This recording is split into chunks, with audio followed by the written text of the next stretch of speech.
Hey guys, welcome back to Sky Talks Trading. My name is Sky and I am on a quest to invest. Today's video is all about OCGN Stock. This is actually my first time covering this stock on this channel, so I'm pretty excited. Two things before we get started. One, I'm not a financial advisor. This is for entertainment purposes only.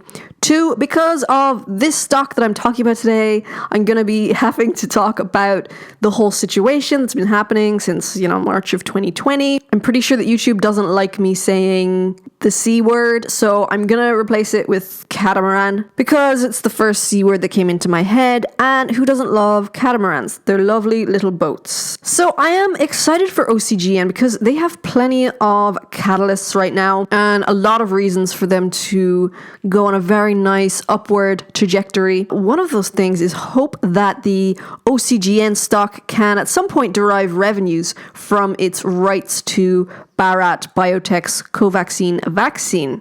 There is also significant short interest in OCGN. At the time of recording this, the short interest stands above 22%. So that makes Ocugen in a nice spot for possibly a short squeeze. Short squeeze aside, let's talk about the commercialization rights expansion. Indian biopharma company Bharat Biotech already gave Ocugen sole commercialization rights for its Covaxin vaccine in the United States. That happened a while ago now. It happened back in early February, and that's what caused a massive spike in prices. However, since then, things have been a little rocky. The stock has been quite volatile. Speculation surrounding the viability of Covaxin as a US vaccine candidate has definitely been an issue. But the thing is, Covaxin has now received emergency use authorization in 16 countries, and phase 3 results of Covaxin were pretty promising. It got a 77.8% efficacy against symptomatic catamaran, 63.6% protective against asymptomatic, and 93.4% effective against a severe case. And then when it comes to the Delta variant, it is 65.2% protective, 93.4%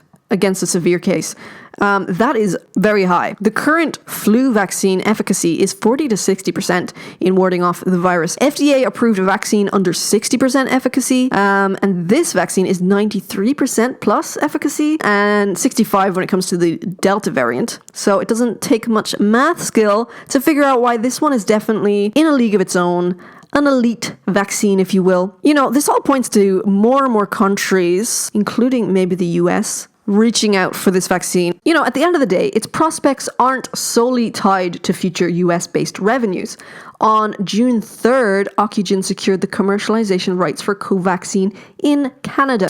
Obviously, Canada has a much smaller population than the US. The news isn't as groundbreaking. I still think it's very positive.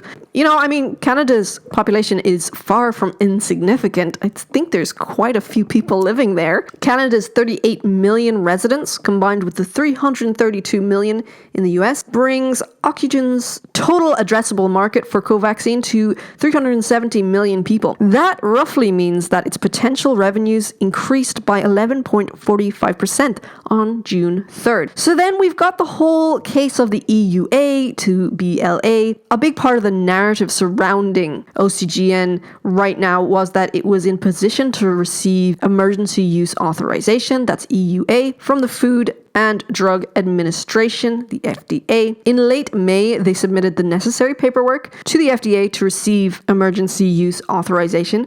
But sometime between then and June 10th, the FDA recommended that Ocugen instead pursue a BLA, and that is a biologics license application announced, and it was on June 10th that they announced that they will no longer be pursuing an EUA for Covaxin, and it will move forward with the FDA suggestion of a BLA. In the words of the CEO, Dr. Shankar Musunuri, while this will extend our timelines, we are committed to bringing Covaxin to the US. This differentiated vaccine is a critical tool to include in our national arsenal given to potential address the different variants, including the Delta variant, and given the unknowns about what will be needed to protect the US population in the long term. Another important piece of news is that they have secured manufacturing. On June 15th, the company announced that it had secured a manufacturing deal. Jubilant Hollister Steyr of Spokane, Washington, will be manufacturing Covaxin for both the US and Canadian markets. So this is definitely positive. The average cost of Covaxin is projected to be around $10, with Ocugen taking 45% share. If you remove operating expenses and whatnot, and if we can assume a profit of $3 per vaccine, maybe, I don't know if that's too much, but the population of America is 330 million, give or take. If even 5% take the vaccine, that is 15 million, which makes an income of about 50 million. And, you know, these are pretty good numbers, and that's just the US, not to mention Canada. Also, considering this low cost of the vaccine, almost 5 times lower than the next candidate, it is not hard to imagine this gives a stable ground for a company to absolutely fly.